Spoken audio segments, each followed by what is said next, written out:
내 안에 사랑이 없으니까 이 사람은 사랑할 만하다, 저 사람은 사랑이 안 된다, 이런 식으로 이야기를 하는 겁니다. 도대체 예수님을 믿는 게 뭡니까? 예수님을 영접한 거잖아요. 그러니 사랑 그 자체이신 예수님이 내 안에 오셨으니 우리가 사랑하게 된다는 거예요. 예수님께서 우리의 마음을 바꾸십니다. 우리 안에 정말 오셨기 때문에. 에스겔서 36장 26절에 보면 새 마음을 너에게 주되 너의 육신에서 굳은 마음을 제거하고 부드러운 마음을 줄 것이며, 예수를 믿는 사람은 마음이 뒤집어집니다. 굳은 마음 없어지고 부드러운 마음이 생겨요. 그래서 사랑을 하게 되는 거예요. 여러분, 오늘 이 설교를 사랑에 대해서 그저 또 한 번 설교 듣는다 이렇게 생각하지 말게 되기를 바랍니다.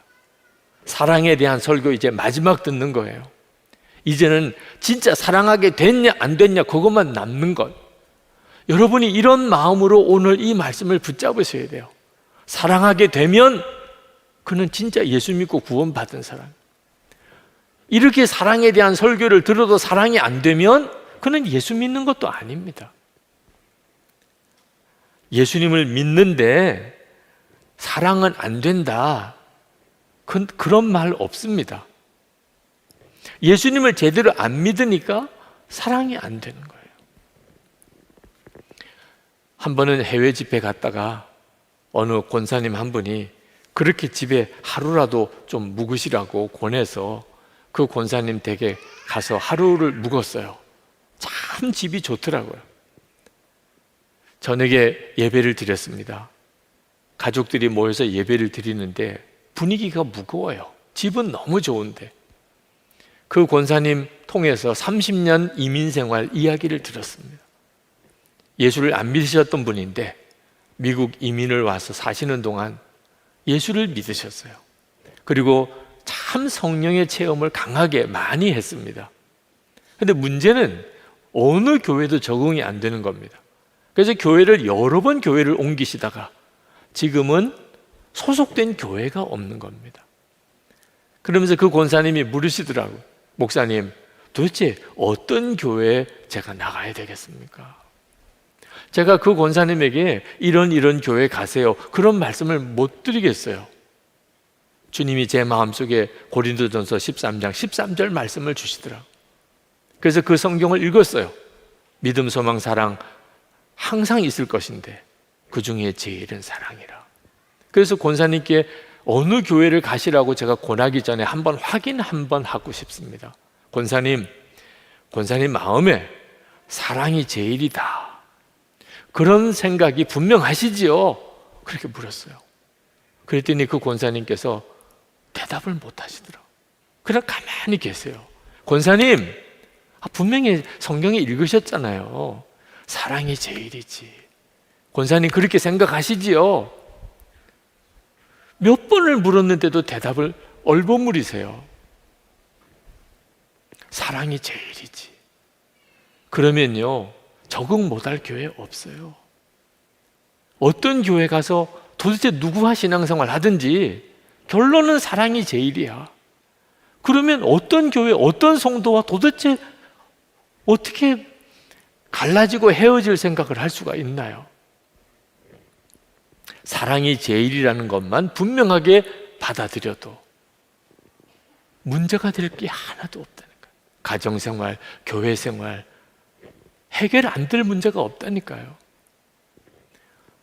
개인도 그렇지만 교회도 그렇습니다. 교회도 사랑이 제일이다, 그런 교회가 되어야 돼요. 지금 이 자리에도 목사님도 계시고 우리 교회 장로님들도 계신데 꼭 명심하셔야 돼요. 어떤 일을 의논하고 결정을 하든지 항상 결론은 사랑입니다. 사랑이 제일이니까. 이렇게 교회를 세워가는 일은 교회가 진짜 예수님의 교회가 되느냐 아니냐 하는 것을 갈라놓는 거예요. 요한계시록에 보면 에베소 교회가 나옵니다. 참 훌륭한 교회예요. 예수님께서 그 교회에 대해서 칭찬하셨어요. 선한 행위와 수고와 인내가 있었고 악한 자들을 용납하지 아니하고 거짓 사도를 드러내고 주님의 이름을 위하여 견디고 게으르지 아니한 아주 훌륭한 교회예요. 그때 당시를 생각하면 에베소 교회 같은 이런 칭찬 받기 쉽지 않습니다. 그런데 그 에베소 교회를 향하여 주님은 처음 사랑을 잃어버렸다. 그 무서운 책망을 하시면서 만약에 어디서 떨어졌는지를 생각하고 회개하여 처음 행위를 가지지 아니하면 촛대를 옮기리라. 아무리 훌륭하고 정말 칭찬 많이 받는 일을 하여도 사랑이 없으면 그러면 주님의 교회 아니라는 거예요. 그러니 여러분, 우리가 무슨 일이 있어도 교회를 사랑이 제일이지.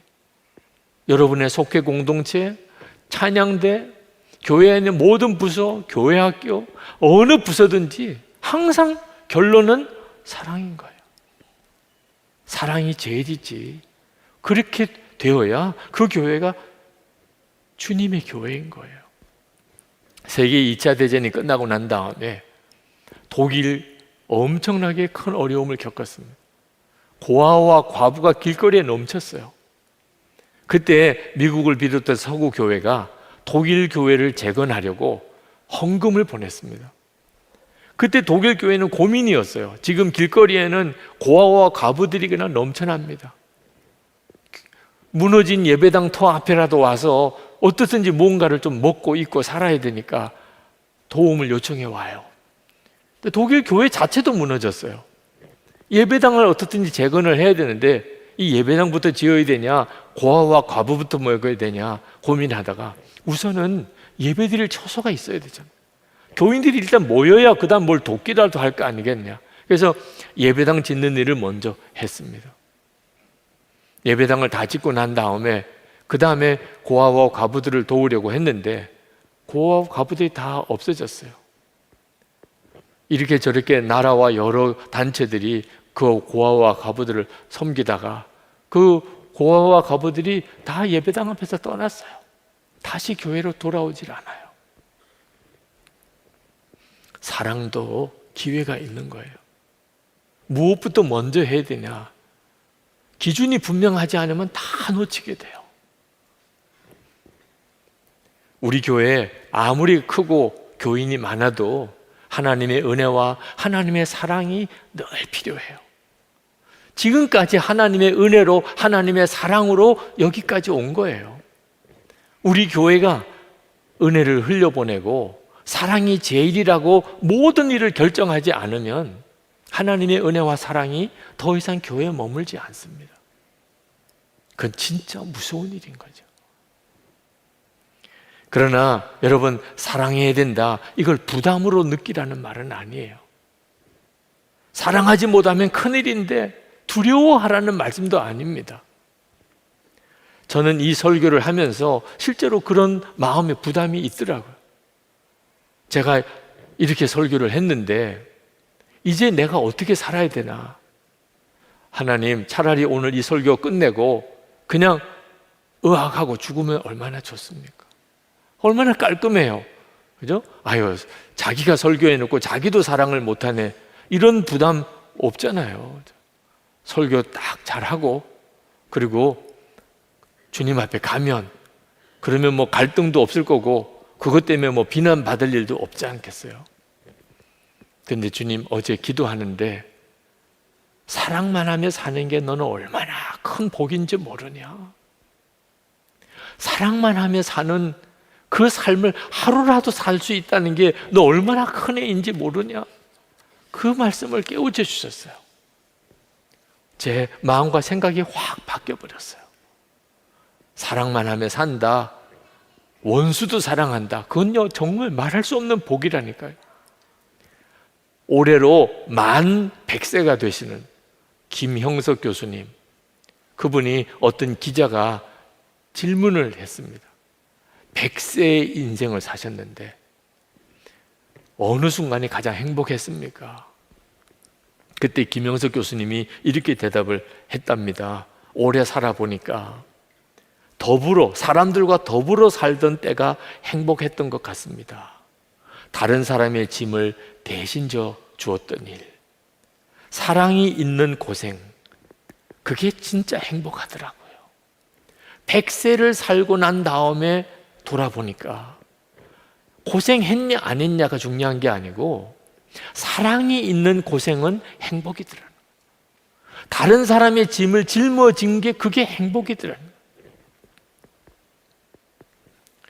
사랑만 하며 사는 거, 사랑이 제일이라고 결론 짓고 사는 거 절대 무거운 짐 아닙니다. 그건 진짜 말할 수 없이 복된 일이에요. 정말 영원히 남는 거예요. 마지막에 우리를 그렇게 기쁘게 해줄 수 있는 일, 그건 그것밖에 없어요. 사랑만 하며 살았던 일. 누구도 늦지 않았어요. 더 귀한 건요, 누구도 그렇게 살 수 있다는 거예요. 특별한 사람만 그렇게 사는 게 아니고 예수만 믿으면 누구나 다 사랑만 하며 살 수 있다는 거예요. 우리가 할 일은 예수님께서 진짜 내 마음에 임하셨다는 그거 하나만 분명하게 믿는 거예요. 사랑은 예수님이세요. 그 예수님이 내 마음에 임하셨다, 그 사실을 믿음으로 취하는 거예요. 예수님이 여러분 안에 계시고 안 계시고는 전적으로 여러분의 믿음에 달려있는 거예요. 그 다음에 예수님의 그 엄청난 사랑을 여러분이 다 경험하게 되는 거예요. 에베소서 3장 17절 19절까지 말씀입니다. 믿음으로 말미암아 그리스도께서 너희 마음에 계시게 하시옵고, 예수님이 우리 안에 계시고 안 계시고는 전적으로 믿음으로 되는 거예요. 그런데 그렇게 믿음으로 예수님이 우리 마음에 계시면 어떤 일이 일어나는가 하는 거예요. 너희가 사랑 가운데서 뿌리가 박히고 터가 굳어져서 능히 모든 성도와 함께 지식에 넘치는 그리스도의 사랑을 알고 그 너비와 길이와 높이와 깊이가 어떠함을 깨달아 하나님의 모든 충만하신 것으로 너에게 충만하게 하시기를 구하노라. 아니, 이걸 못해요 도대체? 예수님이 내 마음에 거하시고 계시다, 이 사실만 분명하게 믿으라. 그 다음부터는 예수님의 그 엄청난 사랑, 그 사랑의 너비와 길이와 높이와 깊이를 너희들이 다 풍성하게 누리게 될 것이라. 저는 아주 황홀한 환상을 보는 것 같습니다. 오늘 이 예배를 드리고 이 설교를 듣는 이들이 사실 결정해야 될 일들이 다 있으시잖아요. 그렇죠? 무언가 오늘 결정해야 될 일들, 내일 또 결정해야 될 일들이 계속 있잖아요. 그런데 그 모든 결정을 이제 오직 사랑으로만 결정하는 거예요. 사랑이 제일이니까, 결론은 사랑이니까. 방향이 이제 분명해졌잖아요. 이렇게 저렇게 고민할 것도 없잖아요. 그렇게 되어지는 것을 생각하니까 너무너무 황홀한 거예요. 이거는 엄청난 일인 거죠. 얼마나 놀라운 일이 벌어지는 거예요. 여러분, 사랑만 하며 살아보면 하나님을 만나게 돼요. 요한일서 4장 12절에 세번역 성경으로 읽어드립니다. 아직까지 하나님을 본 사람은 없습니다. 그러나 우리가 서로 사랑한다면 하나님께서는 우리 안에 계시고 또 하나님의 사랑이 우리 안에서 이미 완성되어 있는 것입니다. 16절에 하나님은 사랑이십니다. 사랑 안에 있는 사람은 하나님 안에 있으며 하나님께서 그 사람 안에 계십니다. 사랑만 하며 사는 것은요, 하나님을 만나는 놀라운 눈이 뜨이는 거예요. 그러므로 여러분, 내가 예수님을 믿어서 사랑만 하며 살게 되었습니다, 이런 간증이 여러분의 입에서 나오게 될 것을 믿으시기 바랍니다. 그런 고백을 하며 사는 거예요. 주님 오라고 하실 때까지. 이 땅에 그렇게 부흥이 오는 겁니다. 하나님의 나라가 이렇게 임하게 되는 거예요. 사랑 그 자체이신 예수님께서 여러분 안에 계신 것을 진짜 믿고, 그리고 사랑이신 그 예수님을 정말 바라보면서 사랑만 하며 사는 여러분 되기를 축복합니다. 무엇보다도 뜨겁게 사랑하게 되면 한과 같은 공이 그렇게 악세움에 폭로하는 짓은 안 할 수 있는 게 그게 사랑이에요. 대충 사랑하면 허물이 덮어지지가 않더라고요. 그 외에도 이 스테고라는 단어는 그 지탱한다, 또 개인의 짐을 져준다, 뭐 이런 뜻을 가지고 있는데, 아마도 오늘 이 본문 고린도전서 13장 7절에는 두 번째 덮어주다라는 뜻으로 해석하는 게 가장 적절하지 않을까 그렇게 생각을 합니다. 그런가 하면 또 그 다음 나오는 속성이 뭡니까? 모든 것을 믿으며입니다. 모든 것을 믿으며. 여기서 이 믿는다 할 때 믿음은 신앙 행위를 말하는 게 아니에요. 여기서 이 믿음은 이 인간 사이에서 일어나는 신뢰관계, 대인관계에서의 그 신뢰관계를 말하는 거예요. 모든 것을 믿는다는 이거 믿음의 행위는 아닙니다. 이 부분에 대해서 김세윤 교수님이 이렇게 설명합니다. 모든 것을 믿으며라는 것은 이웃이 무슨 짓을 해도 무비판적으로 무조건 믿어준다는 말이 아니라, 그 다음 들어보세요. 실망스러운 행위를 상대방이 했을지라도 근본적인 신뢰관계를 유지한다는 뜻이랍니다. 모든 것을 믿으며. 그리고 김남준 목사님은 여기 나오는 이 모든 것을 믿음을 가지고 이렇게 의역해서 해석하는 걸 봤습니다. 이 모든 것을 믿으며라는 것은 모든 것을 선으로 해석하려는 착한 의지라는 거예요. 이게 참 의미가 있는 것 같아요. 여러분, 우리가 누구를 미워하면요, 모든 것을 나쁘게 해석하려는 본능이 있습니다. 아무리 상대방이 선하게 행동을 해도 제 뭔가 있을 거야, 의도가 있을 거야. 모든 그 마음의 그 미움이 자리를 잡으면 모든 걸 나쁘게 해석하고 악하게 해석하려고 하는 본능이 있는 것처럼, 내 안에 아가페 사랑이 있으면 내 안에 그 사람이 가지고 있는 그거랑 관계없이 아가페 사랑으로 충만하면, 내 안에 그것이 있으면 모든 것을 선하게 해석하려는 착한 의지가 나온다는 겁니다. 여러분은 모든 것을 착하게 해석하는 의지가 있습니까? 모든 것을 악하게 해석하는 의지가 있습니까? 세상에서 여러분, 상대방을 미워하는 마음이 있어가지고 사사건건 악하게 해석하면은 이것만큼 그 불편한 게 없어요. 악하게 해석을 당하는 상대방보다 자기가 더 괴로워요. 세상에서 제일 괴로운 게 의처증 아닙니까? 의부증 아닙니까? 사사건건 이게 믿어지지가 않아요. 회사에서 그렇게 열심히 일하고 왔는데 이 또 무슨 루즈가 막 보여지는 거. 아무리 열심히 일하고 왔는데 이게 또 어느 여자랑 히히닥거리고 왔는지 이게 믿음이 안 가는 것. 이게 본인에게 얼마나 괴로운 일이에요. 그런데 그 원인을 제공한 상대방에게도 문제가 많은 거 아닙니까? 저는요, 우리 교회에 이제 교역자들과 직원을 합하면은 거의 100명 가까이 됩니다. 이렇게 많은 직원들이 있고 교역자들이 있지만 제일 고마운 직원이 또 제일 고마운 교역자가 누군지 아십니까? 뭐 저한테 뭐 밥 사주고 날마다 와가지고 뭐 아부하고 저한테 와가지고 그냥 맨날 그렇게 스승되는 사람이 제가 신뢰가 가지 않아요. 그런 사람을 제가 좋아하는 게 아니고, 제가 누구를 가장 좋아하는가 하면은 믿음이 가도록 행동해 주는 사람. 이 사람이 말하면 100% 다 믿어지도록 행동해 주는 사람. 전 그 사람이 제일 고마워요. 그래서 저 역시도 제가 우리 부교역자들에게 해줄 수 있는 게 많습니다. 당에다가 건의를 해가지고 뭐 보너스도 듬뿍 드리도록 하고, 막 월급도 듬뿍 드리도록 하고, 일거리는 지금의 반으로 줄여드리고, 뭐 특세만 하고 나면 하루 종일 집에 가서 자라 그러고 쉬게 만들고, 뭐 이렇게 제가 부교역자들을 배려할 수 있는 게 많습니다만, 저는 압니다. 그런 게 배려가 아니고, 제가 우리 부교역자들을 위하여 할 수 있는 가장 큰 배려가 뭐냐 하면은, 저분들이 이 교회 사역하는 동안에 저를 실망하지 않도록 해드리는 것, 이게 그들에게 제가 드릴 수 있는 가장 큰 배려예요. 그러니까 여러분, 우리가 모든 것을 믿으며라고 할 때 내가 상대방에게 그런 믿음을 제공하는 몸부림이, 노력이 필요한 게 사실이에요. 그러나 여러분, 그리 아니하실지라도, 비록 상대방이 내게 믿음을 잃어버렸다 할지라도, 비록 상대방이 하는 사사건건이 의심스러울 수밖에 없는 짓을 그가 제공했다 할지라도, 우리가 그의 허물을 덮으며 신뢰하려고 애쓰는 몸부림, 이게 아가페 사랑이라는 겁니다. 그래서 모든 것을 선으로 해석하려는 의지, 그리고 상대방이 비록 실망스러운 행위를 했더라도 근본적인 신뢰관계를 유지하려고 애쓰는 몸부림, 이게 아가페 사랑이라는 겁니다.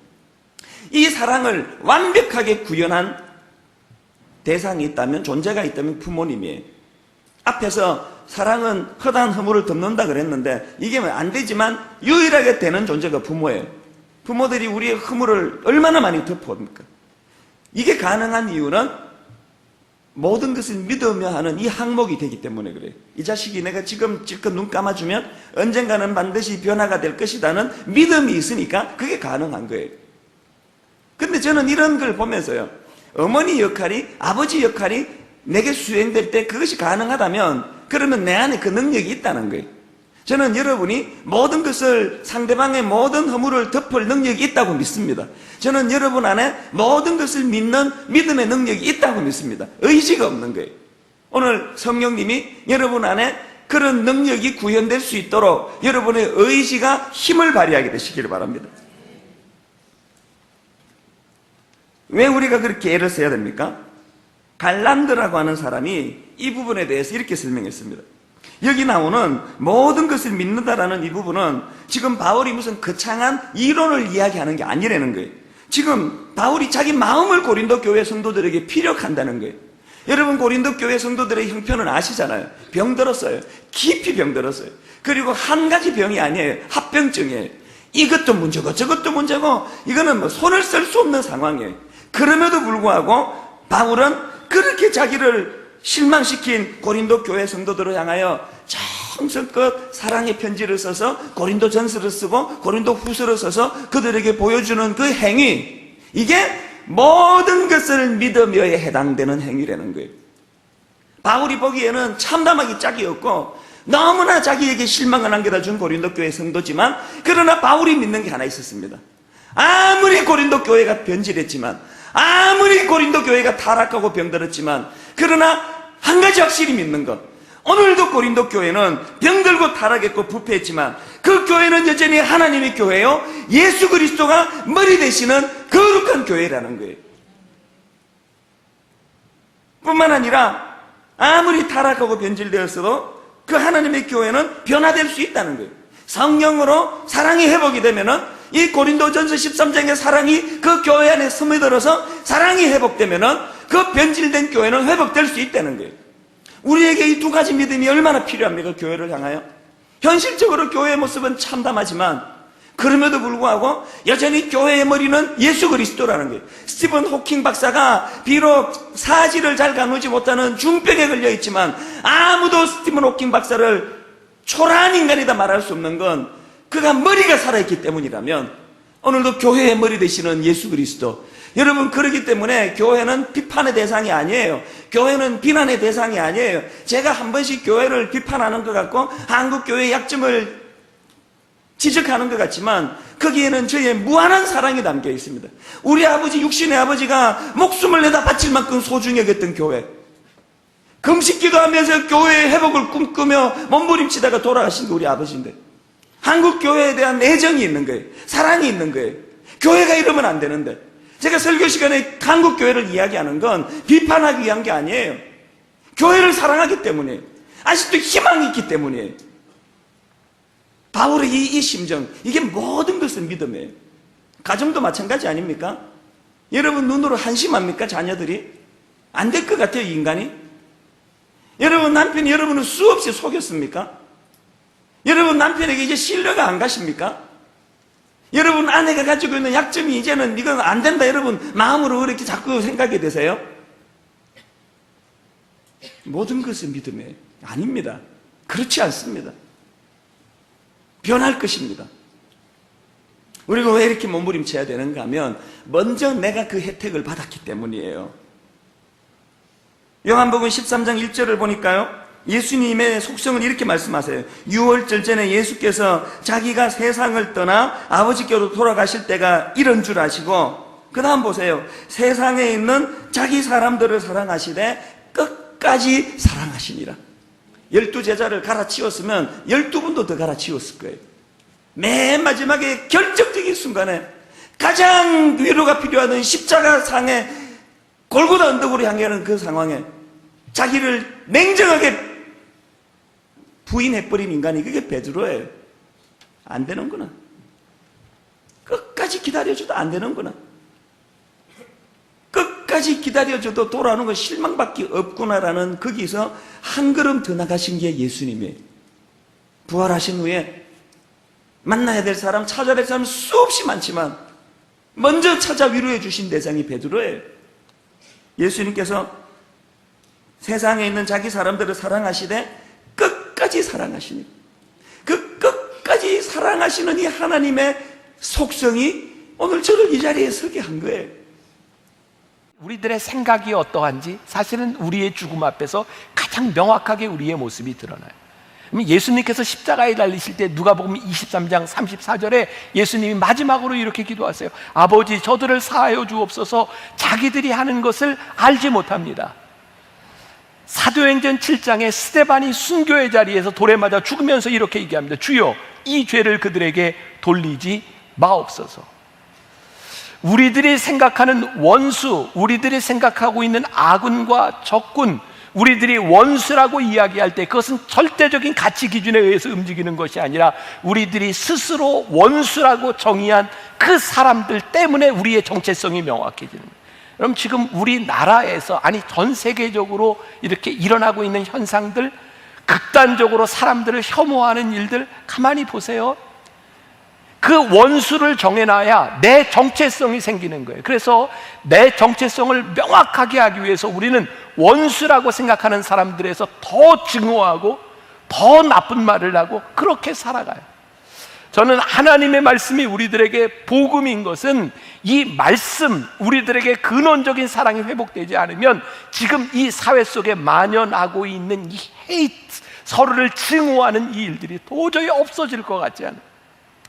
지난주에 제가 어떤 목사님한테 그런 얘기를 들었어요. 꽤 큰 교회 목사님이에요. 그 목사님이 주일 일부 설교를 마치고 났는데 지지난주입니다. 그러니까 대선 있기 바로 전주.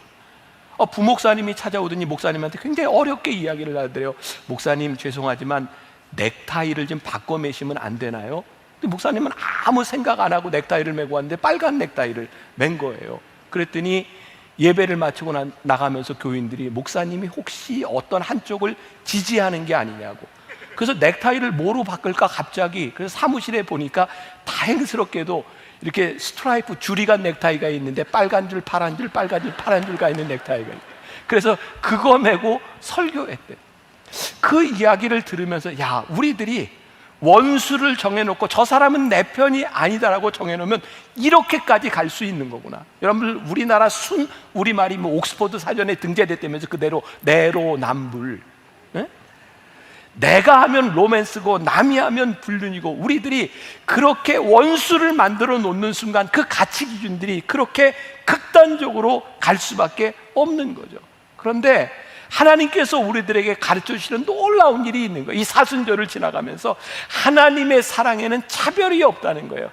내가 이 당을 지지하는데 하나님께서는 저 당의 사람도 사랑하고 계시고 그들 모두에게 동일한 은혜를 베푸시는 이 분이 우리 하나님이라는 사실을 우리들이 알 때, 우리들이 원수라고 생각했던 사람을 우리들이 어떻게 대할 수 있고 어떻게 그것을 우리들이 극복할 수 있는지.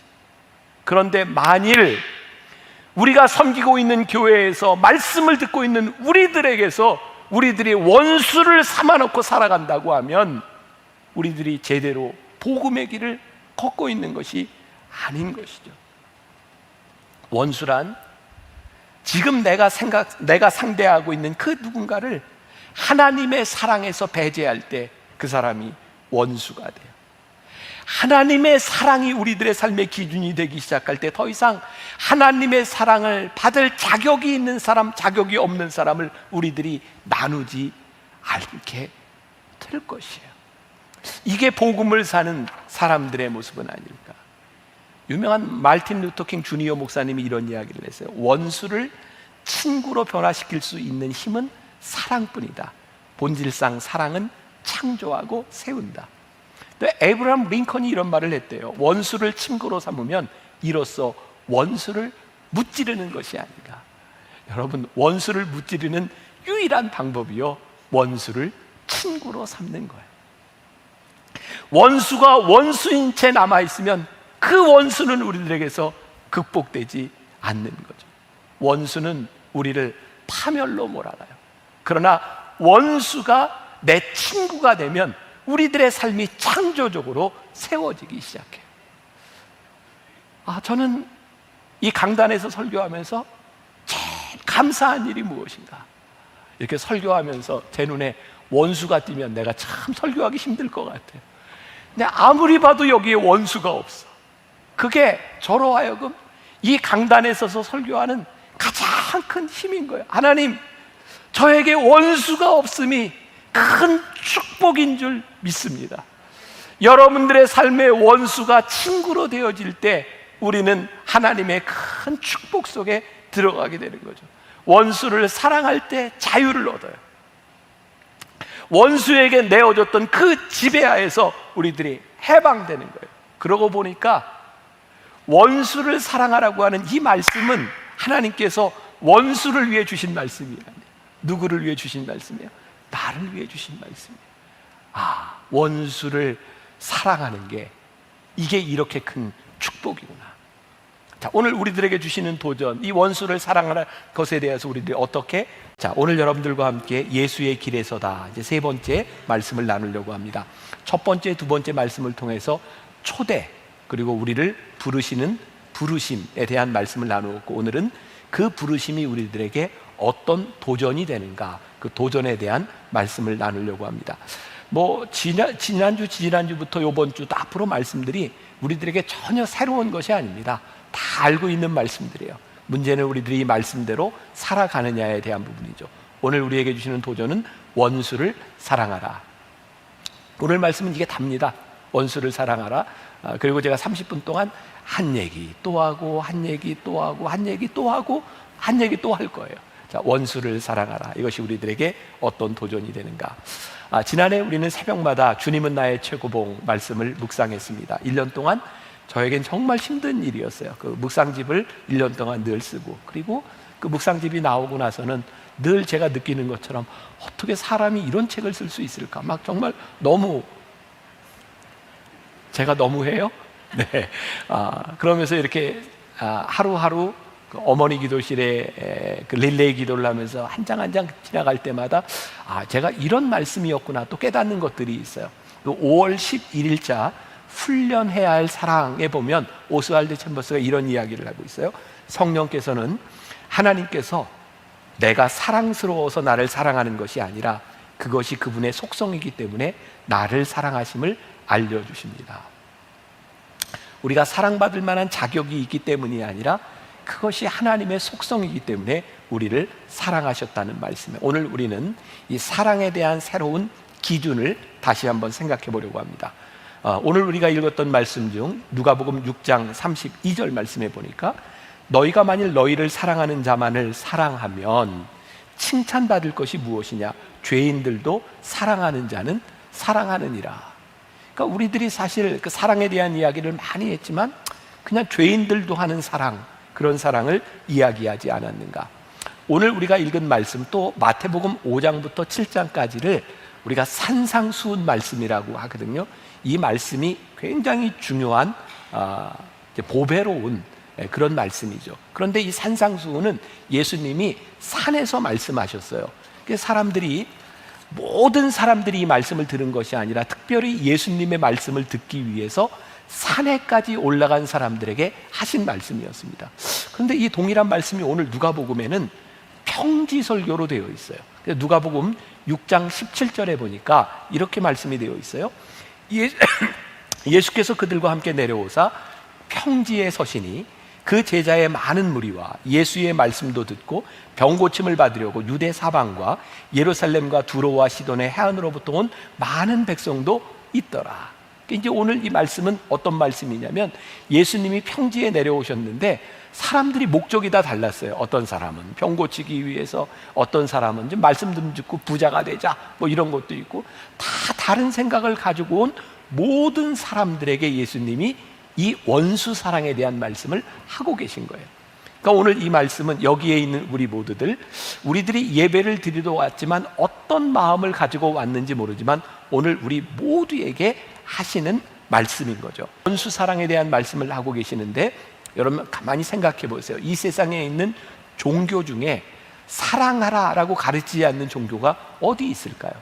그리고 이 구약 시대에도 보니까 내 이웃을 사랑하라. 그런데 모든 종교들에서 가르치고 있는 그 사랑은요, 이웃에 대한 사랑입니다.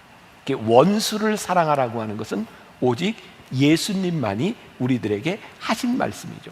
그리고 보편적인 우리의 가치, 눈은 눈으로, 이는 이로, 우리들은 어쩌면 이 공의를 사랑이라고 생각할지 모르는데, 예수님은 오늘 우리를 이 사순절에 예수의 길로 부르셔서 새로운 사랑에 대한 도전을 우리들에게 하고 계신 거죠. 자, 우리들이 일상을 살아가면서 우리들을 참 힘들게 하는 것들이 있어요. 그게 뭐냐면 우리들 속에 있는 욕구, 욕망 같은 거죠. 아마 대부분의 사람들은 애정 욕구가 있습니다. 누군가로부터 사랑을 받고 싶은 욕구가 있어요. 또 그런가 하면 많은 사람들은 성공에 대한 욕구가 있어요. 아, 내가 성공해야지. 요즘 TV에 아주 인기 있는 프로그램 중에 하나가 오은영 박사가 이렇게 진행하는 금쪽이라고 하는 프로그램이 있죠. 거기에도 보면 아이들이 어떤 문제를 가지고 있을 때, 이상행동을 할 때 보면 그 아이들이 굉장히 많은 그 욕구 불만을 가지고 있는데, 그 욕구 불만의 배후에 가보면 상처가 있어요. 그러니까 이 욕구라고 하는 것, 우리들의 애정 욕구, 성공 욕구, 우리들이 가지고 있는 그 욕구들이 가만히 들여다보면 과거의 상처에서부터 기인되는 것들이 많이 있어요. 그래서 과거의 상처를 극복하기 위해서 우리들이 누군가에게 보상을 받으려 하고 누군가에게 인정을 받으려고 하고, 그게 채워지지 않으면 견딜 수 없는 겁니다. 이 부분에서 우리는 누구도 자유롭지 못합니다. 여러분, 누군가에게 인정받지 않고 사랑받지 않고 우리들 견딜 수 있나요? 그런데 이렇게 보편적인 이런 욕구라고 하는 것이 왜 문제냐? 이 욕구들이 채워지지 않기 때문에 문제고, 우리들이 누군가를 통해서 이 욕구를 채우려고 할 때 그것을 채워주지 못하는 사람들이 나에게 원수가 되기도 한다는 거죠. 그래서 이 욕구들은 때때로 폭력적으로 변하기도 합니다. 부모가 자식에게 폭력을 행사하고 사랑하는 애인 가운데서도 폭력을 행사하는 경우가 나에게 채워지지 않는 이 애정에 대한 욕구들을 강요하는 것으로 인해서 폭력적으로 나올 때가 있어요. 그래서 이 사랑이라고 하는 것이 참 좋은 말이기는 한데, 이 사랑 때문에 상처를 받고 물고 뜯고 원수가 되는 것도 우리는 부인할 수 없는 거죠.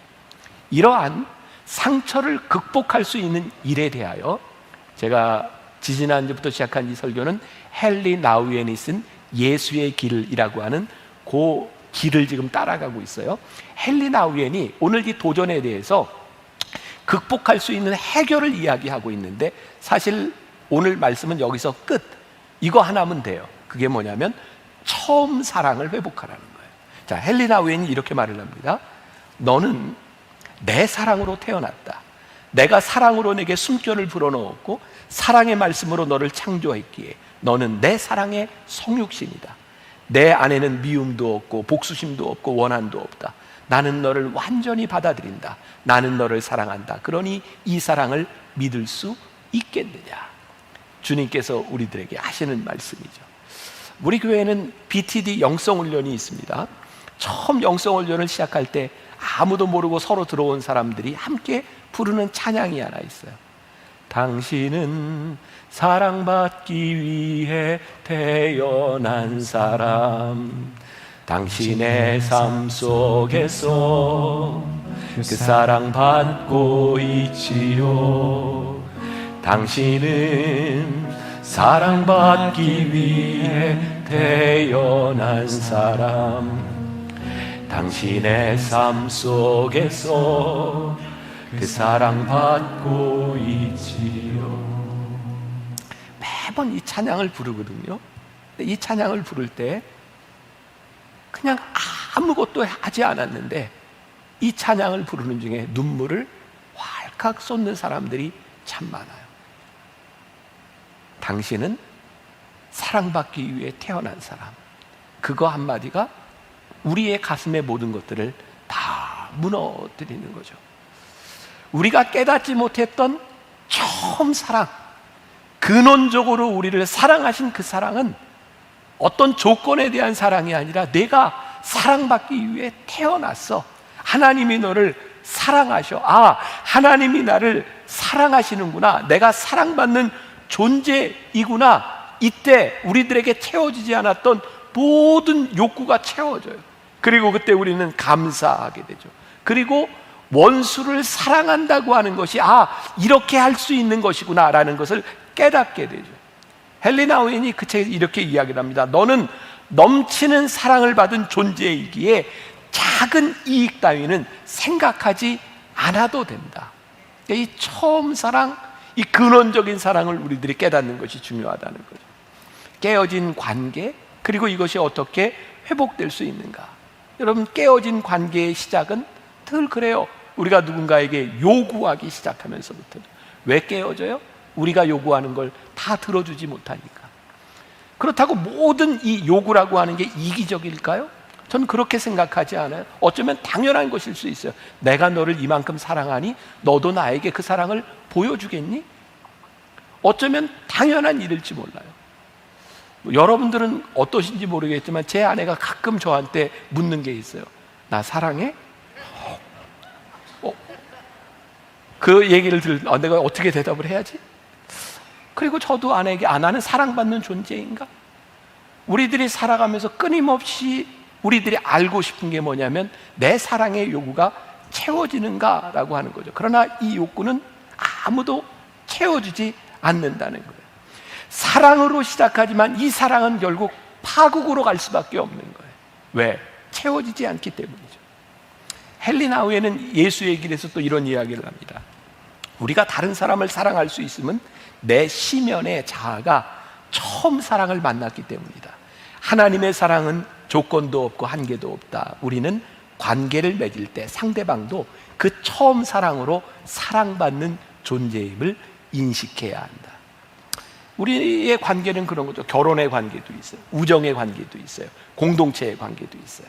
자, 우리는 보편적으로 이런 관계를 맺으면 이 관계 속에서 내 사랑과 너의 사랑을 확인하려고 하는 거예요. 근데 헨리 나우엔이 굉장히 중요한 통찰을 하고 있는데요.